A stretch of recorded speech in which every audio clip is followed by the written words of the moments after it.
Olá, pessoal! Estamos começando mais um Drops Design, um conteúdo desenvolvido pelo programa de pós-graduação da Unicinos do Design, que reflete sobre as relações entre as práticas e as teorias que emergem do design.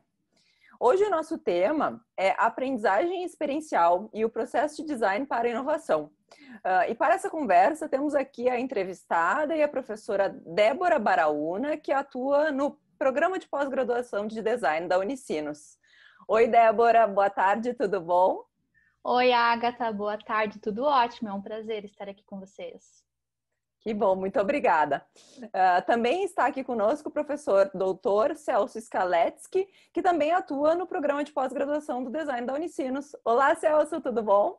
Tudo bem. Oi, Agatha. Oi, Débora. Oi, Celso. E eu sou a Agatha Morena de Brito, professora do curso de gastronomia da Unicinos e doutoranda do programa de pós-graduação em design da Unicinos. Então, aqui nós preparamos algumas perguntas para a gente conversar com a Débora. A gente parte do tema da teorias da aprendizagem, que parece ter uma importância estratégica, tanto na sala de aula como nas organizações. E a gente gostaria de entender como que isso pode ser trabalhado dentro do design estratégico. Qual é a tua perspectiva em relação a essa teoria da aprendizagem e o que ela pode nos dar de aporte à problemática do design estratégico? Uhum. Então, vamos lá, Agatha. Então, primeiro eu vou explicar um pouquinho o que é a aprendizagem experiencial, né? Então, a aprendizagem experiencial é uma teoria que ela foi publicada inicialmente em 1979 por David Kolbe e Ron Frey, e depois ganhou uma versão ampliada, né, em livro em 1984. Devido à importância no século XXI das competências, né, do século XXI sendo considerada como uma era da cultura da aprendizagem ao longo da vida, essa teoria começou a ganhar dimensão, né, começou a avançar em todo o mundo, e agora em 2015, mais recente, né, do que 84, ela ganha uma segunda versão, uma segunda edição em livro, e ela começa então a ser, como tu falaste, né, ser considerada tanto na academia como no meio profissional, no meio organizacional, né? Também com a ideia da cultura da organização que aprende, né, a aprendizagem organizacional. E por que ela vem à tona? Porque ela considera uma visão holística sobre o processo de aprendizagem, né?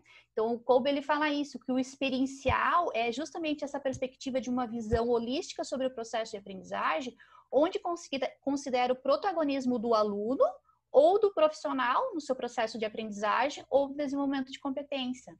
E aí, como que ela se relaciona com o processo de design, né? Então, porque ela também é um ciclo de aprendizagem experiencial, onde se busca criar conhecimento. Então, ela é tanto relacionada num processo de ensino-aprendizagem como de criação de conhecimento. Então, em 2011, por exemplo, o professor Carlo Franzato, que aqui no nosso programa, fez uma relação dessa, do ciclo da aprendizagem experiencial, com o processo da inovação orientada pelo design. Antes disso, Beckman e Barry também fizeram uma associação similar. Em 2012, Stuber, que foi um aluno aqui nosso do programa de mestrado, fez uma relação para a construção de workshops orientados, né, orientado pelo design, tendo como base a aprendizagem experiencial. Então, em 2012, 2013, Kolbe começa a publicar com a sua esposa, Alice Kolbe, então é Kolbe e Kolbe, e eles começam a levantar, né, as diversas formas que a aprendizagem experiencial começa a ser utilizada no século XXI.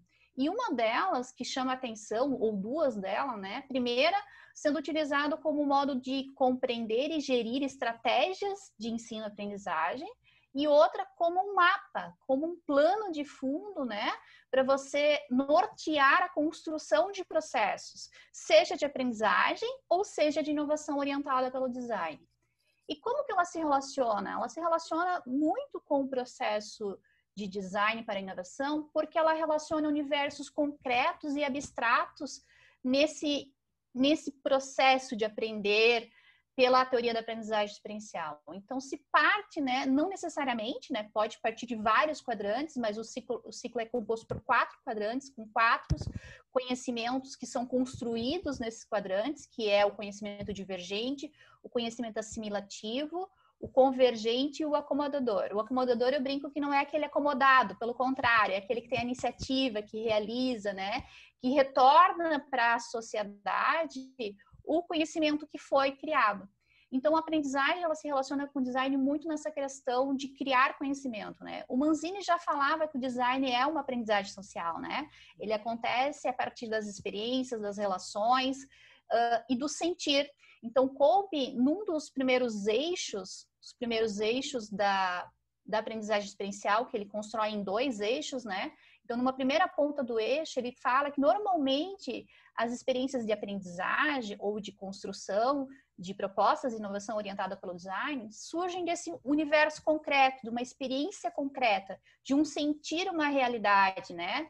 E ele relaciona isso com uma outra ponta do eixo, que é da observação reflexiva, então o refletir. Então, o sentir e o refletir, né? Então, nessa combinação, nasce o que a gente fala no design, da pesquisa contextual, da problematização, dos múltiplos olhares sobre uma realidade, das múltiplas facetas, né? E aí, com isso, se estimula, a partir desse conhecimento divergente, se estimula um outro conhecimento, que é o conhecimento assimilativo. Então, aquilo que a gente fala de insight, né, a interpretação e a percepção, ela é estimulada por esse sentir e refletir a realidade.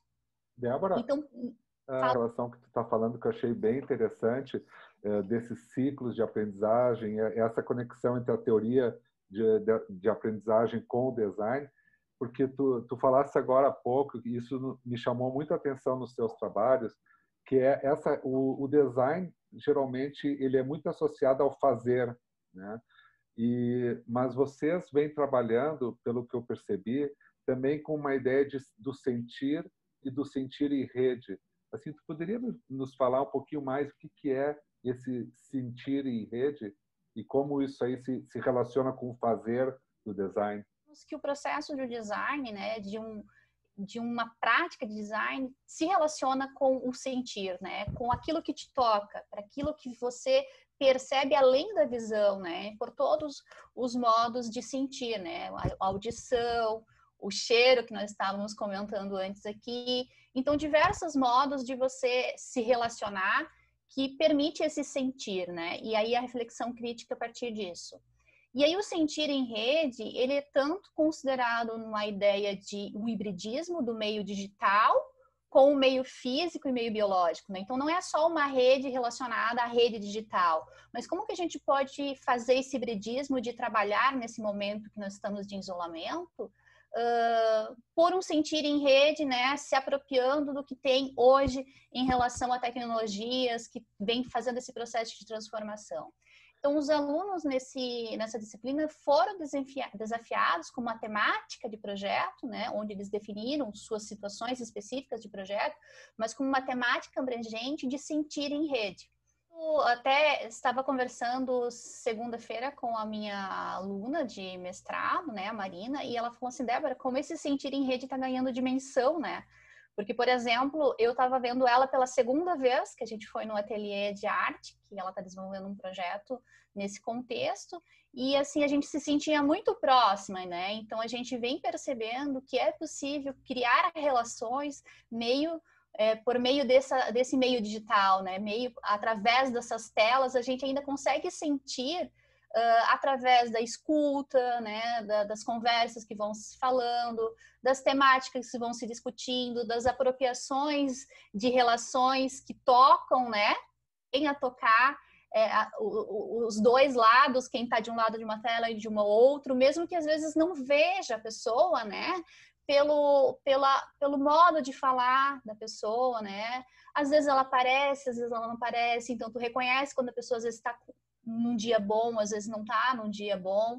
Então a gente vai aguçando outros modos de sentir que não é só aquele do presencial, né, do olho a olho ali no ambiente físico, né, mas também no olho a olho no ambiente digital e às vezes é totalmente às cegas, né, que o sentir é isso, a gente aguçar além da nossa visão, né, os outros sentidos, né, o da escuta, então o tom da fala, às vezes o modo que a pessoa conversa contigo antes ou apresenta um trabalho, enfim, diversos modos, né? A temática que ela traz para discutir. Então, ali tu vai começando a conhecer, né? E existem pontos que tocam, né? E esses pontos que tocam é o sentir, né? O sentir em rede. E Débora, aproveitando nesse sentido, pensando no design, como tu falaste ali sobre o Manzini como uma aprendizagem social, se a gente pensar então nessas formas de ver esses tipos de aprendizagem acomodativa, convergente, assimilativa, divergente, no material de vocês eu pude perceber que também houve um entendimento das pessoas e de uma certa forma de um perfil de forma de atuar, de agir, de pensar. Como que isso pode ser levado, por exemplo, para esses trabalhos em grupos? Que benefício que a gente pode ter de ter essa noção, assim, de ter esse entendimento sobre de si próprio e dos outros colegas do grupo mesmo, né? Uhum. É um processo de abertura para o processo. Então, quando eu me autoconheço naquele mapa, né? Eu me reconheço naquele mapa, eu tenho mais facilidade de navegar e de me relacionar, né? Então, vamos supor aqui, por exemplo, não que eu seja só isso, né? A gente não é uma coisa ou só outra, ele não é exatamente um perfil determinante, dominante, mas ele te reconhece enquanto normalmente as suas experiências te levaram a construir maior facilidade de lidar com aquele tipo de conhecimento, né? Então, eu como pesquisadora me reconheço muito no perfil divergente, mas eu também me entendo e me desafio nos outros perfis, né? E então, quando eu me entendo com o perfil divergente, por exemplo, vamos supor aqui que o Celso tem um perfil um pouco mais forte para o convergente, eu sei que eu posso aprender com ele no processo e ele pode aprender comigo. Então, na formação de um grupo para inovação, que foi muito isso que eu trabalhei na minha tese, né, no meu workshop para inovação pelo design, a gente fez toda uma etapa preparatória disso, não só no processo de COBE, como outros que a gente trouxe, né, mas o sentido era esse, era um autoconhecer. E aí, a partir dessa visão holística do processo e do conhecimento dos outros, né, promover esse processo colaborativo de aprendizagem e de inovação orientada pelo design. Isso também é muito interessante, Débora, o que tu coloca, porque tu está aqui demonstrando, existem alguns conceitos que são muito importantes para nós no design estratégico, que é esse trabalho multidisciplinar e, quem sabe, transdisciplinar, assim como uma meta de chegar num nível de um trabalho transdisciplinar. E aqui tu está nos falando de diversas disciplinas, né, que estão trabalhando de uma certa maneira conjuntamente. Então, existem teorias da educação, existem teorias de design, que estão trazendo para teorias que a gente poderia até trazer da área da gestão. E isso nem sempre é um caminho tão fácil, né, da gente se transformar e saber quebrar essas barreiras. No meu processo que eu construí para o processo de construir workshops, né? Então foi um processo ali que me orienta a elaborar workshops de inovação pelo design, a construir, né?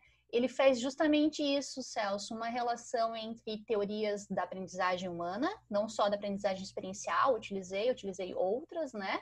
Como da gestão do conhecimento, com processo espiral, da espiral do conhecimento, de Nonaka e Kono, e do design, né? Várias teorias da inovação orientada pelo design. E, Débora, assim, para a gente começar a fechar o nosso tempo, né?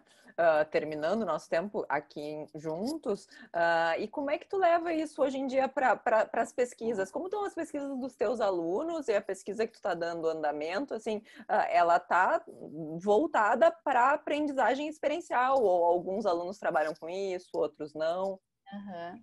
Então, eu venho aplicando de diversos modos, assim, nas salas de aulas, né, tanto na graduação quanto na pós-graduação, a gente faz esse processo no primeiro dia de aula de abertura, né, desse autorreconhecimento ali, e isso promove um engajamento do aluno com o professor, do professor com o aluno e entre os alunos. Isso eu já tenho percebido várias vezes que eu tenho aplicado.